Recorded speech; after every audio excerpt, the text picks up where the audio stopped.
Assalamualaikum warahmatullahi wabarakatuh. Balik lagi bersama saya Rahmat Falna Putra dengan NIM L1A 119117 dari Kehutanan Universitas Jambi. Baiklah, sini saya akan melanjutkan materi kelima, yaitu tentang teknik pemeliharaan tanaman. Teknik pemeliharaan tanaman. Teknik pemeliharaan tanaman memiliki 5 kegiatan pemeliharaan, yaitu yang pertama penyulaman, pemupukan, pengendalian gulma, pengendalian hama dan penyakit, dan mengatur naungan. Yang pertama adalah penyulaman. Penyulaman adalah suatu kegiatan penggantian tanaman yang mati, baik mati akibat hama dan penyakit atau organisme, sehingga jumlah tanaman sesuai dengan perencanaan sebelumnya, yang didasarkan pada luas lahan dan jarak tanam. Tujuan dari penyulaman adalah untuk meningkatkan persentase jumlah tanaman pada suatu lahan, sehingga penggunaan lahan menjadi lebih optimal. Umumnya, penyulaman dilakukan pada awal-awal masa tanam, sekitar 7-14 hari setelah tanam. Hal ini dilakukan agar variasi tanaman yang tumbuh dapat seragam. Faktor pengaruh tanaman menjadi rusak dan mati di lapangan. Yang pertama, teknik penanaman. Yang kedua, kondisi lingkungan yang berubah setelah penanaman. Kondisi tanaman yang rusak pada bagian tertentu. Kondisi tanah yang kurang mendukung, dan serangga dan binatang yang berkondisi merusak tanaman. Dan terakhir, gulma. Kegiatan yang kedua adalah pemupukan. Tujuan pemupukan adalah untuk memperbaiki kebutuhan media tanam dan menambah unsur hara yang diperlukan pertumbuhan bibit. Untuk memenuhi kebutuhan unsur hara pada bibit sesuai dengan yang diperlukan, maka ada beberapa hal yang harus diperhatikan, antara lain jenis pupuk, dosis pemupukan, waktu pemupukan, dan cara memupuk. Jenis pupuk. Pupuk organik adalah pupuk yang dihasilkan dari sisa-sisa tanaman, hewan, dan manusia. Yang termasuk golongan pupuk organik adalah kompos, pupuk hijau, dan pupuk kandang. Dan jenis pupuk yang kedua adalah pupuk anorganik. Adalah pupuk yang dibuat oleh pabrik-pabrik pupuk dan mengandung unsur hara yang diperlukan tanaman. Beberapa hal yang harus diperhatikan dalam penggunaan pupuk organik. Yang pertama, pupuk sudah matang. Bila dipegang tidak hangat atau tidak terjadi penguraian oleh mikroba. Yang kedua, tidak berbau tajam seperti bau amoniak yang kurang enak, dan kenampakannya sudah seperti tanah, bersifat gembur dan berwarna coklat tua.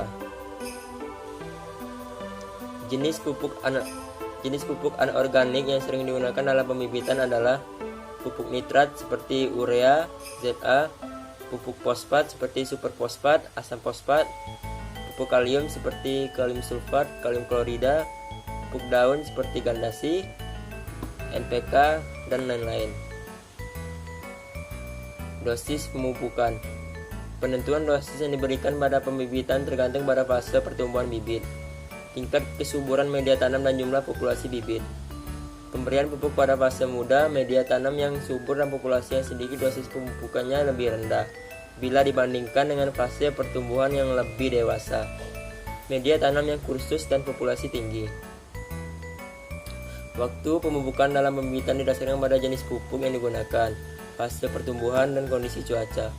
Waktu pemberian pupuk organik sebaiknya diberikan bersama dengan membuat media tanam agar media tanam yang digunakan menjadi gembur. Sedang pupuk anorganik lainnya diberikan pada saat bibit sudah tumbuh agak besar. Cara memupuk, yaitu melalui media tanah dan melalui daun. Pemupukan bibit melalui daun dapat dilakukan dengan penyemprotan. Selain pemupukan daun, pemupukan lewat media tanam dapat dilakukan dengan penyiraman. Pupuk dilarutkan ke dalam air, dan larutan pupuk disiram pada media tanam pembibitan. Cara memupuk. Bibit dipupuk dengan cara disemprot dengan ketentuan. Yang pertama, larutan pupuk yang keluar dari nozzle dalam bentuk percikan kabut. Kedua, arah semprotan sesuai dengan arah angin. Yang ketiga, bibit yang disemprot bagian daun yang menghadap ke bawah. Yang keempat, penyemprotan larutan pupuk daun dilakukan tidak terlalu dekat dengan bibit. Dan yang terakhir, bibit nampak segar dan tidak layu. Kegiatan yang ketiga adalah pengendalian gulma. Ada 3 kelompok gulma, yaitu kelompok gulma teki-tekian, kelompok gulma rerumputan, dan kelompok gulma berdaun lebar. Kelompok gulma teki-tekian. Ciri dari jenis gulma ini adalah mempunyai penampang lintang batang berbentuk segitiga membulat, tidak berongga, mempunyai daun yang berurutan sepanjang batang, tidak mempunyai lidah daun, dan titik tumbuhnya tersembunyi. Kelompok ini mencakup jenis gulma Cyperaceae. Contohnya adalah Cyperus rhodontus atau teki ladang, Cyperus quilinga atau udelan, dan Cyperus montimus. Kelompok gulma yang kedua adalah kelompok gulma rerumputan. Ciri gulma rerumputan ini adalah daunnya soliter pada buku-buku, tersusun di dalam 2 deret, bertulang daun sejajar, terdiri atas 2 bagian, yaitu helaian daun dan pelepah daun. Lidah daun terlihat jelas di batas antara pelepah daun dan helaian daunnya. Contoh dari jenis gulma ini adalah Imperata cylindrica atau alang-alang, Cynodon dextilon, rumput kawatan, dan Digitaria sanguinalis atau rumput belalang. Dan kelompok gulma yang terakhir ada kelompok gulma berdaun lebar. Contoh dari gulma berdaun lebar adalah Physalis angulata L atau ceplukan, Micania micrantha atau sembung rambut, dan Ageratum sonizoides atau wedusan. Cara pengendalian gulma. Terdapat 4 cara pengendalian gulma, yaitu pengendalian gulma secara mekanik, pengendalian gulma dengan sistem kultur teknik, pengendalian gulma secara kimiawi, dan pengendalian gulma secara biologi. Pengendalian gulma secara mekanik, yaitu dengan cara mencabut gulma, pembabatan gulma, menginjak-injak gulma, melakukan pengolahan tanah, pembakaran gulma, dan pemakaian mulsa. Pengendalian gulma dengan sistem silvikultur, itu dengan cara pengaturan jarak tanam yang baik, melakukan rotasi tanaman, dan melakukan pola tanaman tumpang sari. Pengendalian gulma secara kimiawi. Herbisida dibagi menjadi beberapa jenis, yaitu herbisida kotak, sistemik, dan tanah. Cara pengaplikasian herbisida untuk pengendalian gulma diberikan menjadi perlakuan merata, perlakuan jalur, dan perlakuan setempat. Pengendalian gulma secara biologi. Beberapa syarat yang diperlukan adalah aktivitas dan penyebaran musuh alami dapat diatur dan dikuasai, mencakup area yang luas, aman dalam pengaplikasiannya. Kegiatan yang keempat adalah pengendalian hama dan penyakit. Hama adalah semua binatang yang dapat menimbulkan kerusakan pada tumbuhan, dalam kategori serangga dan satwa. Jenis hama dan penyakit yang umum menyerang pembibitan adalah belalang, ulat, dan cacing. Organisme penyebab penyakit adalah patogen atau virus, bakteri, jamur, dan nematoda yang mengakibatkan terganggunya proses fisiologis tanaman. Penyakit yang merusak pembibitan umumnya disebabkan oleh jamur. Pengendalian hama dan penyakit. Jenis-jenis hama dan penyakit yang menyerang pembibitan tanaman diantaranya hama cacing putih atau Acaris sp, hama belalang dan ulat Clusia, penyakit lodoh atau dumping off. Cara pengendalian hama dan penyakit tanaman. Yang pertama, cara fisik, cara mekanis, dan cara kimia. Cara fisik dilakukan dengan cara membersihkan lingkungan di sekitar pembibitan, memusnahkan gulma sebagai tempat berlindung hama atau sebagai inang penyakit dengan cara dibakar. Yang kedua, cara mekanis, yaitu dengan cara mengamati bibit. Jika ada hama diambil kemudian dibunuh. Jika ada bibit yang terkena penyakit diambil kemudian dibakar agar tidak menular bibit yang lain.